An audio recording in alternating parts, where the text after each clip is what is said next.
মোর পাকাত বসি ফেলাইছিলা আলা 26 টাকা জানা কত বসি যে মারান 26 টাকা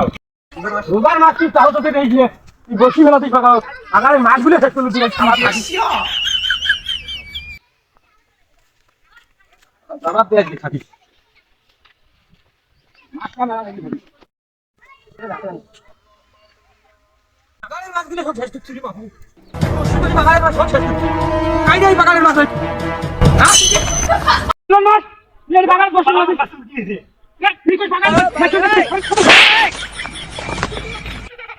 কি হরে বেটি ছেড়ে এলা মাছ মার আস্তে বাজি একদম থামাই দাও মার তুই এলা মার মাছ মার আর ধান কত সময় তুই সব শেষ করে দিছি বদমাইশ রোজার মাস ইনি খাবার ভাই না সব বসি বেড়ি বাগানের মাছগুলো সব শেষ করে দিলেন তুই দুইটা মাছ পেছ সঙ্গে দিয়ে ঢেকে ফেল দেবু আরে থামিস তে আমরা জামাই সিয়ারতে বিসিট দিয়েছি থামিস দেখ যা এখন কত দেখছো বিসিট দিয়ে মোর বালটা ছিড়ি যা দিন যা যা দিনে যা বিসিট